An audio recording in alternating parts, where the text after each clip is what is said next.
Hey guys, welcome back to Harrison's Adventure Series. I'm your host, Ken Harrison. It is 6 o'clock p.m. here in Indianapolis, Indiana, and we are about to head out on our first ever elk hunt in Colorado.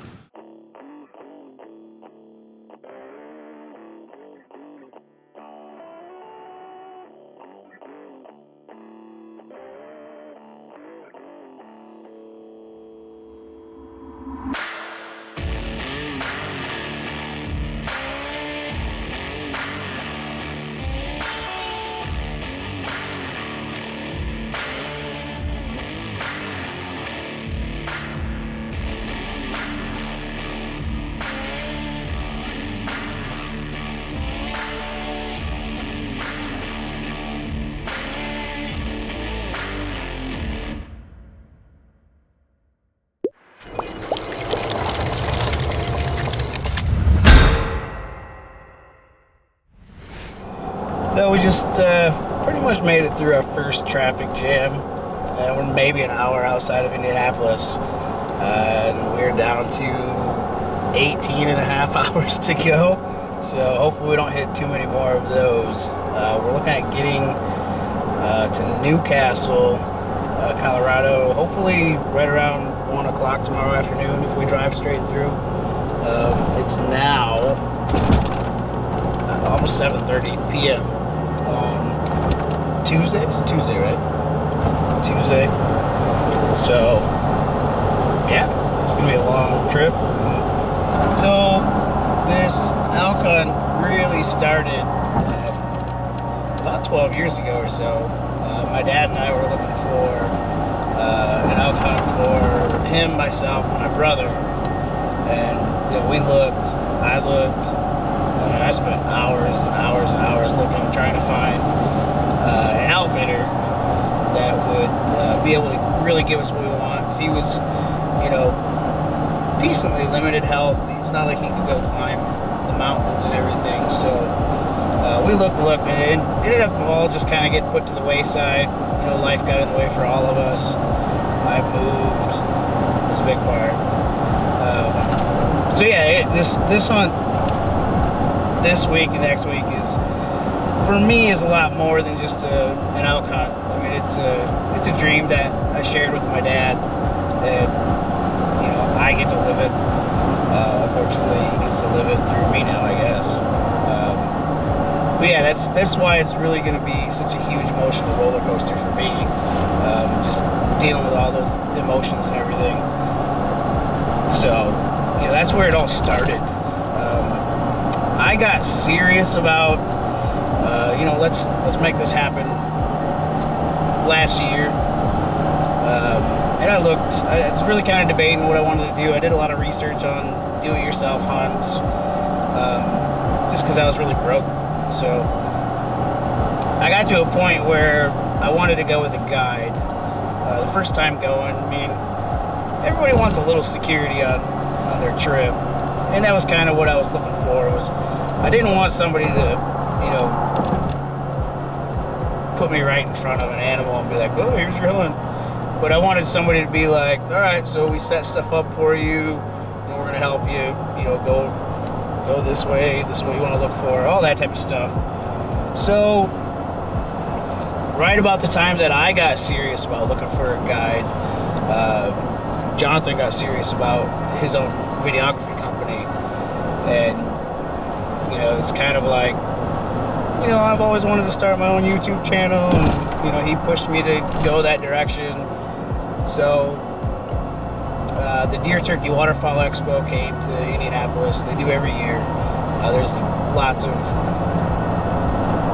There's guides, there's merchandise, so they do all kinds of seminars. I didn't know it at the time, but Mr. Snell from Ruination Digital Stories had a little surprise in store for me. And, he said, "Yeah, I want to go check that out with you."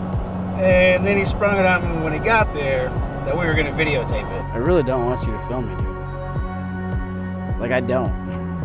I have no desire to be on your film, your documentary. So that was literally the first time that I had a video camera in my face, walking around, everybody looking at you.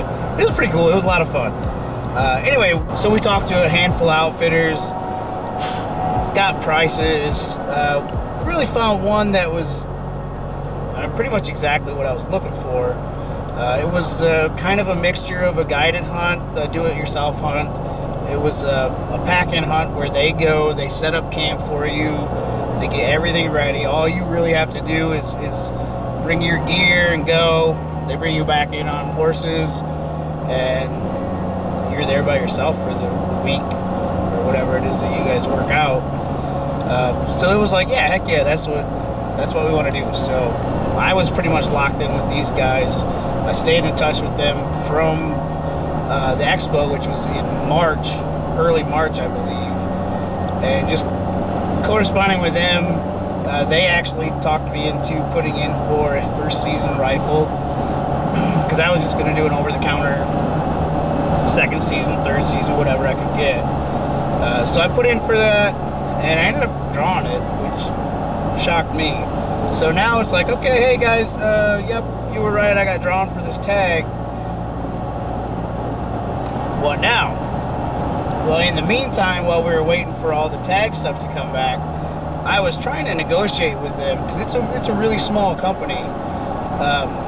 So we were trying to knock the price of the cameraman, because for some reason all of the outfitters, if somebody goes with you, you know, they have it at this price.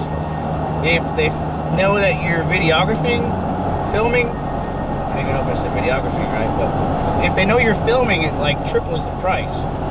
And it doesn't make sense. I mean, we're not making any money on this. It's whatever. So I was negotiating with them, trying to knock that price down. Hey, well, you know, we can shoot commercials for you. I thought it was going pretty well. So then fast forward back to the tag. So I draw this tag, and I give them a call, and I'm like, you know, hey, you guys are right, I drew the tag, so let's lock something down. It ended up, they changed a few things. I'm really not sure what all happened, but they didn't have an opening. So from meeting them in March, staying in contact, negotiating prices, essentially saying, okay, it's whatever, whatever you want to charge me, I want to lock this in, to June, July, they didn't have anything. So that really put a bad taste in my mouth, and it was, I was really bummed about it. So I talked to Jonathan, and we were both like, let's just go ourselves. I mean, we both have the skill sets that we need to do it, so we locked in on doing everything ourselves, and we have. It's been countless hours looking at maps, figuring out the best places to go, doing research on different units, and any little bit of help that I could get, I took. And I finally, you know, figured out a spot that I wanted to go, and then did more research on that spot. I had a hard time finding water, so I found another spot. So we've got a few spots to choose from, but yeah, everything is completely do it ourselves. The Colorado Parks and Wildlife, I can't say enough about those guys. I had a lot of problems with my tag. They mail it to you after you pay for it all. I never got it. It got lost somewhere, so I worked with them on getting a replacement, and you know, they were better than anywhere else I've ever dealt with. So it was very stressful getting everything figured out, but it was a lot of fun. And now here we are. I mean, we're what, 18 hours, maybe 18 and a half hours away from being where we want to go and getting this whole thing started and seeing what's out there. So yep, that's really how it all came about, and how it's come down to where we are now.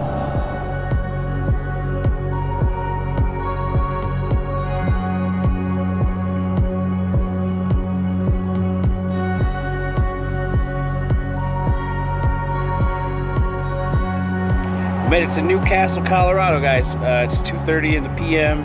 We just stopped for last minute supplies, mostly stuff that I forgot.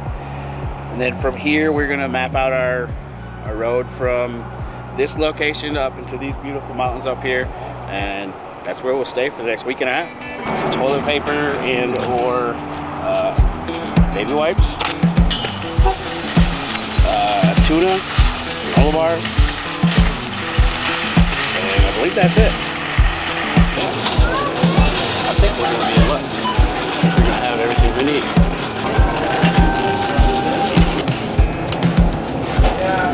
They're a corporate store. The small one. Like ranch, right? That'll work. With a fully stocked truck, we're ready to hit the mountain. We're ready to say goodbye to civilization and everything that it means. With a wave of a hand and a stone-faced look from the mountain men, we know we're about to embark on our most epic journey to date. We'll leave our last main trail to make our way up the side of the mountain. The trails are steep, they're slick, they're covered with snow, and they're absolutely beautiful in only a way a sick-minded individual could love. The wildlife is beyond beautiful, and we are not prepared for the scenery that we're about to behold. We hit trail after trail only to find camp after camp. We thought we were early, but we only found out that we were really behind the 8 ball. The last option that we had for a trail, we didn't know at the time, but it was clearly a death trap. In my mind, death was imminent. So, making our way to the campsite. Yeah, we are. Slowly. How you feeling right now? Extremely stressed. Still scared.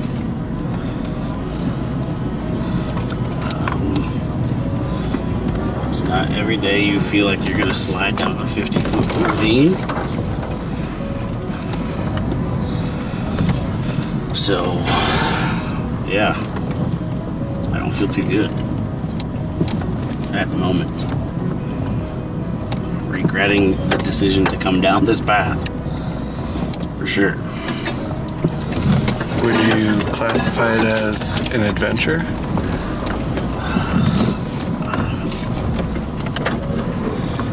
Classify it as an adventure when we get out of here safely. Until then, no, I won't.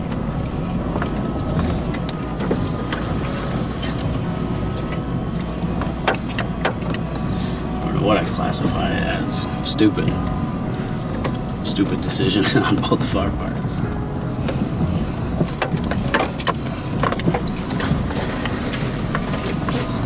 You know? I wouldn't say it's stupid. I would say it's pretty exhilarating. Is your heart pumping? You're also not the one over here shaking. Is your heart pumping?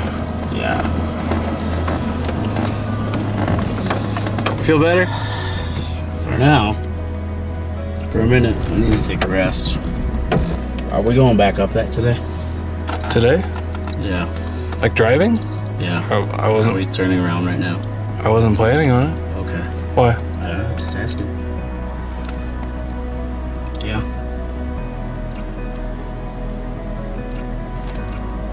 My mouth is dubbed. I know liquid.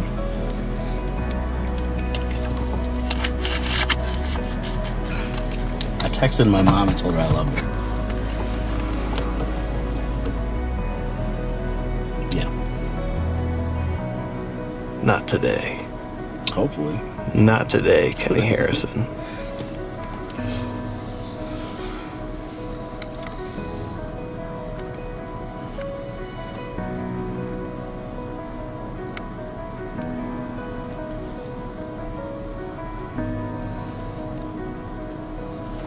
So, where are we going? I don't know.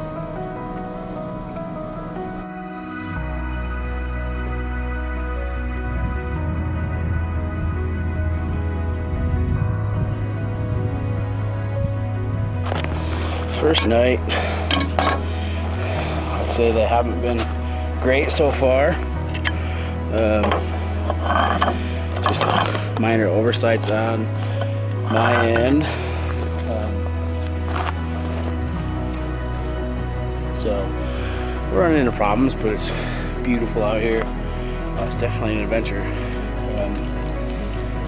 So yeah, almost died earlier, so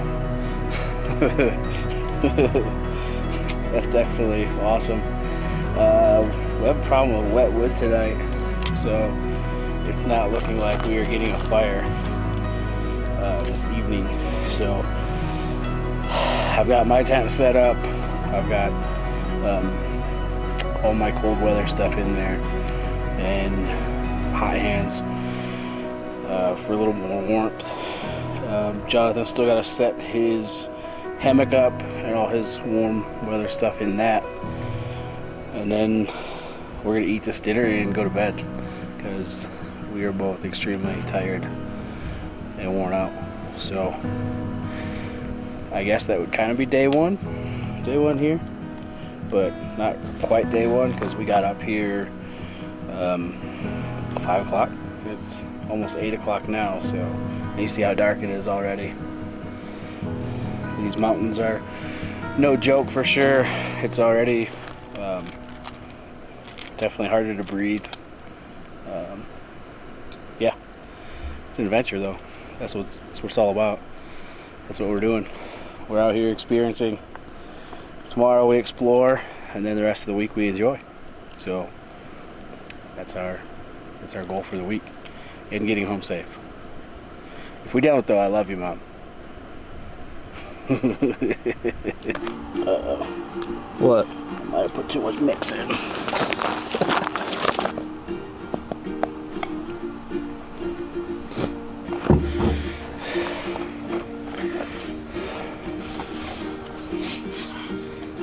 Oh, that's a nice hand heat right there.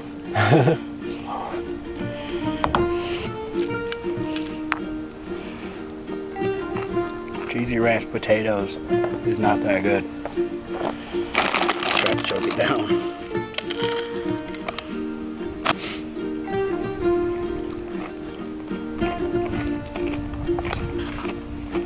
Yeah, It's still gross. better than it was. Yeah.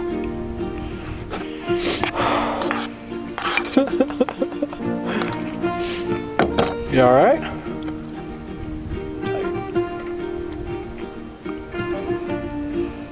Finish it.